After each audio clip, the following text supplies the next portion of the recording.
Well, I want to talk about the racehorses. When we talk about them, we're in a weird every year. It didn't blindside me, but every year I expect that transition from the summer to the fall to be a little more seamless, right? We look at horses like Brace for Landing, who we're going to start our list with. Didn't get a chance to race for 5 weeks. Now, he was in after 3 and the races were canceled. I get it. But it's frustrating not to be able to find classes to race your horses in a consistent way. And that is part and parcel to do with the stake finals that are racing every night. Like last night, the card was full of Ohio Sire Stake finals and consolations that are tonight. So it was frustrating in that regard.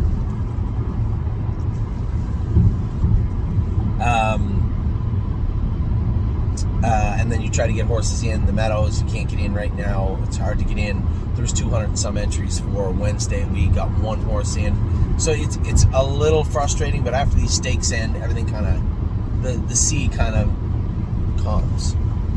And I hope we can get right back in with Brace for Landing and Pickpocket, because the last thing I want is that scattered type of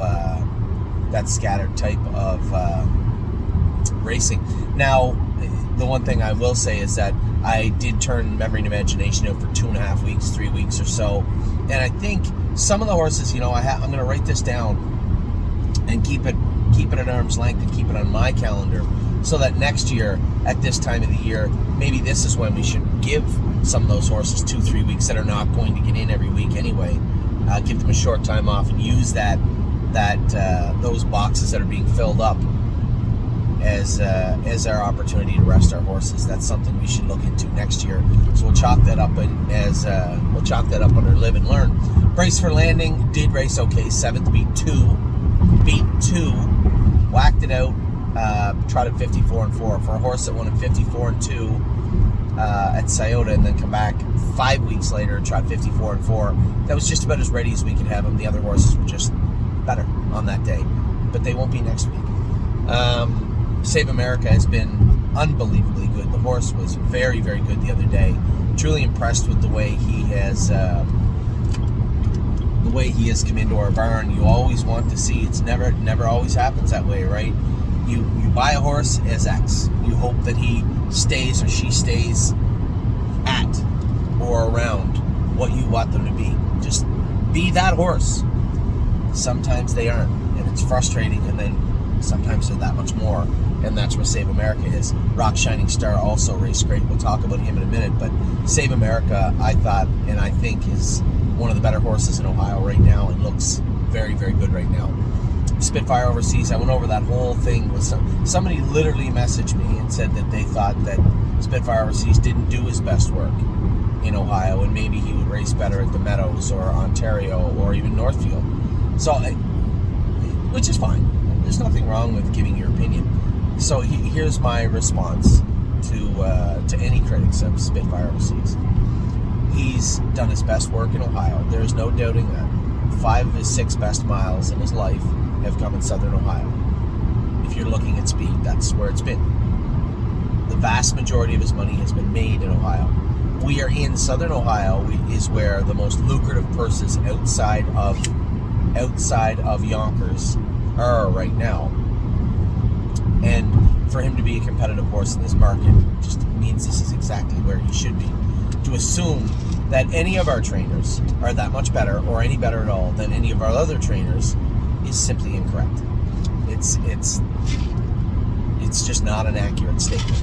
So I get sometimes people say, Dominic's not getting along with this horse, or Harry's not getting along, or Tim, or whoever. But most of the time, it's because you have a predisposition to that trainer, you have a thought about that trainer, or it's that your expectations are skewed. They're just not correct. And that's not true. Sometimes you're right. I'm only human. I make mistakes. All our trainers are human, I'm aware of.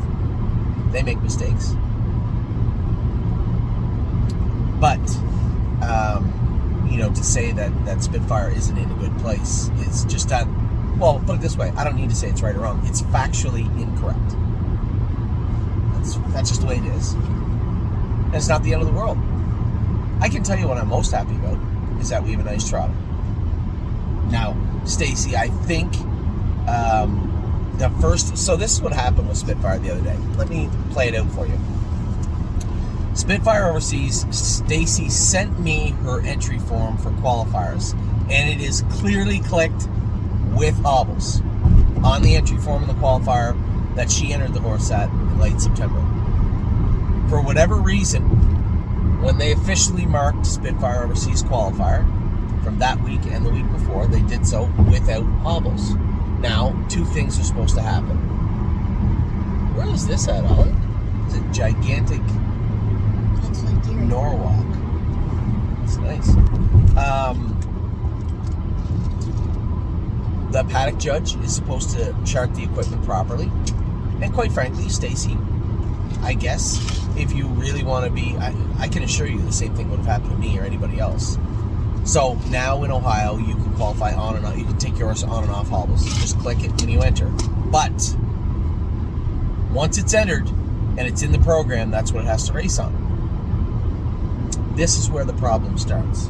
Now, there should be a certain level of common sense, which was not executed, in my opinion.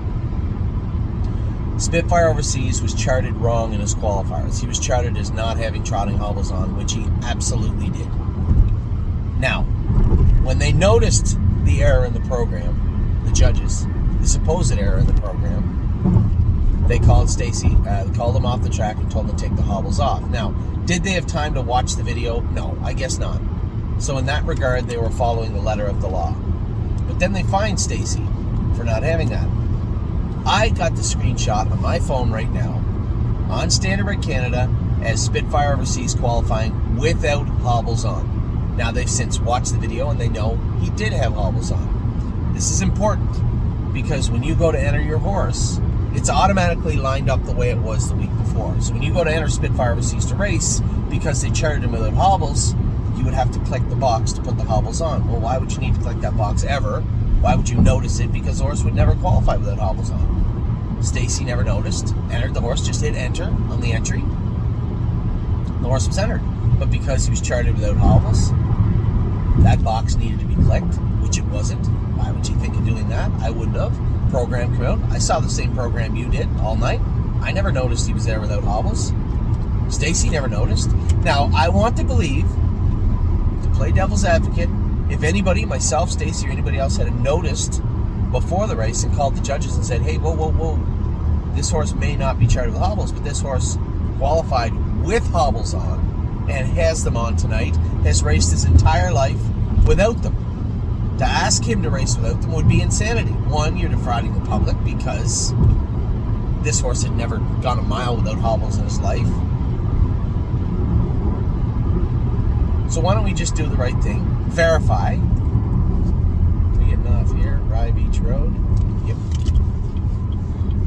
Verify. Now, if you're the judges, they needed time to do this. But verify that the horse, in fact, did qualify with hobbles on. So you can see where the mistake was made. Announced to the public, Spitfire Overseas has had hobbles on his whole life, qualified with them on, and will race with them on tonight. Now, before you just say to yourself, well, the judges should have done that. They don't do that in New York either. I've told you guys, I've watched them in New York with my own eyes, been on site in stake races where somebody has clearly qualified a horse with hobbles on. The paddock judge missed it. The horse was charted without hobbles on. The horse was entered as such, just like Stacy did, just hit entry, because why would you think to look at that? Brought the horse all the way to a stake race in New York, went on the track, and only to be called back off the track and told to take the hobbles off. It happened to us too. It's frustrating. So as this rule gets put in place, obviously every rule in the rule book is a rule, but it's subject to being adjudicated in any way the judges feel fit. So they most definitely could have done that. They didn't, and I want to say they didn't because they didn't have time to verify. They have a lot going on when a horse now is post-paraded on the track. All I can tell you is he's charted without hobbles, he's listed without hobbles, and he will race without hobbles. So I kind of see where they're coming from. As far as the fine goes, the only reason he was charted without hobbles is because you or the staff made a mistake. The horse was entered to qualify with hobbles on. He qualified with hobbles on, and there is the root of the problem. Is that the horse was charted without hobbles when he most definitely had them on. So there's the issue there. How do we rectify this? Say a wasted start, very frustrated. It happens. Accidentally, you can see how it happened. More importantly, it doesn't need to be a fine. There was accidents made on both sides. And to fine Stacy $350 because somebody charted it wrong and she didn't check the box when she entered the horse, I think that's overstretch. Biggest problem was we made our horse race with hobbles. That's the problem. Now he needed to start, so I don't want to say no harm, no foul, but at the end of the day, what's up, buddy? Was it like a really big race, or if he was told to take the hobbles off, why wouldn't you just scratch him? That's a good point. You could scratch him, Ollie, but then again, what are you scratching your horse for? Now you're opening yourself up to other fines, right? He just went out and trotted around. He went a mile and 58, which is surprising. He went a mile and 58, never made a break. So good for Spitfire. Already finished. Oh, he was last. He went 53 or 54. Yep. But he got racing. So I guess my whole rant is this. You know what? Accidents happen. It's frustrating. You needed to start. I just don't see the need for a fine from where I stand. Tactile Mounds raced amazing. Maybe quietly one of her better races I've seen in a while. Now she's gotten some incredible miles to mile. She won at 49 the day she was out 10th. So it pales in comparison. This race pales in comparison to those races. But just some of her, definitely her best effort in her last 2 or 3 starts for sure. And I thought the way Scott drove her, the way she raced was awesome. Thoroughly impressed with the way she handled. Those were aged horses. Those weren't 3-year-old fillies or 4-year-old fillies. Those were males. She was the only filly she was the only mare in the entire group. So great job by her. Texan Soprano, again, good start for him. He finished 4th. All gas, no brakes. He'll look to rebound his next start after that break. Greatest Ending will qualify this week coming up at Dayton. So excited about that. JK Victory. Probably just gonna, I know they end their meet there in a little while. I'll talk to Ronnie about what he wants to do. I might just bring this horse back, rest him for a couple of weeks, race him at the Meadows. We know he can get around the Meadows. He's just not racing well at Hoosier right now, just in a bit of a funk. So timing-wise, is this the time we maybe turn him over? We'll see. Looks like money. Again, he's got to get it going. I did not look at the entries for Monday. I know he's in. I know he's in with Yo Mister again, and that is going to come to an end. I am going to be watching the Corbin Open Trot, see how it feels, how it looks, and if Yo Mister can fit there instead of being stuffed in with Looks Like Money every time. Now, this will likely be the last week, and then Yo Mister will go back down and race somewhere else. But when it looks like they're going to get in together again, I may go to the bullpen. I'll let you out right here, honey, okay? Hey, turn that off right now, this second. Focus, your baseball. I'll be over in a minute, all right? As soon as I park the car. I can see you. Yeah, get going. Go on. See, somebody else getting beat 12-2. See, open the trunk. Yeah. So we'll see how that plays out with money and with Yo Mister. Neptune. I'm going to send Neptune to Ontario. Him and Troisa. See you in a minute, bud. Where's your hat? Where's your hat? Come on, Ollie, and close that right. You got to put something in the latch. Neptune and Troisa both were a little bit sick. In over the last week and a half or so. Now they're coming around now, but they have paddocks in Ontario, and as we're looking to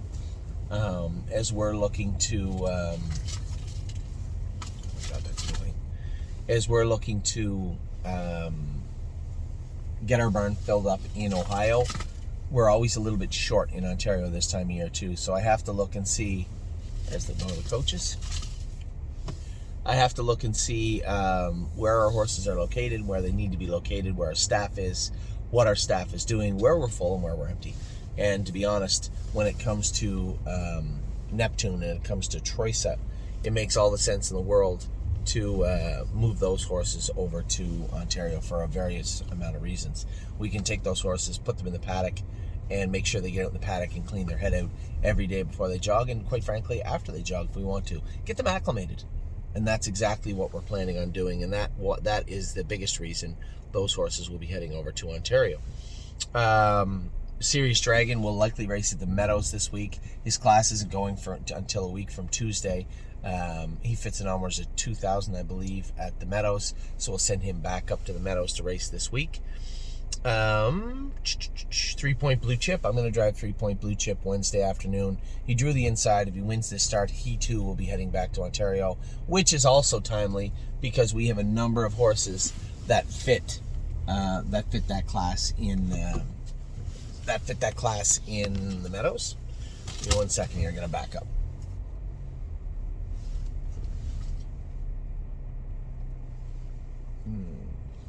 I'm not going to be able to get close enough. Troisa just said him and Neptune are going over to Ontario. Yo Mister, I gave you guys the update on Yo Mister. He will either find a spot. Here's the thing. I don't have any confidence that this isn't going to continue to happen all winter. So realistically, what will happen is he'll drop out of that class to where he's won. He'll win 1 or 2 in a row. Then they'll go to put him back up in the preferred. And as they go to do that, I'm going to move the horse. And that's likely what's going to happen. It's unfair. It's frustrating for Harry and for Nelly. But at the same time, I cannot, nor will I, have 2 horses racing in the preferred all year long. It looks like Money is supposed to be the better horse. I expect he's the better horse. And as things start to shake out in Ontario, we just need better horses there. We need a preferred horse there. We'll need a preferred pacer there. We'll need numbers 1, 2, 3, 4, somewhere in the middle if we want. But I am not having 2 horses in the preferred. Just not going to do it. Chevron's Bypass. I'm not really sure why Luke didn't leave with this mare the other night. I know that there was some speed left of him. But again, she just got beaten 54, I believe, in this class 2 weeks before. She obviously is one of those horses, especially on a small track, where you're not going to come from 7th and win. So get her somewhere up near the front. We'll see where we're going to race her this week. We may race her in Dayton this week when we bring the 2 horses down. If they do get in, that's an option.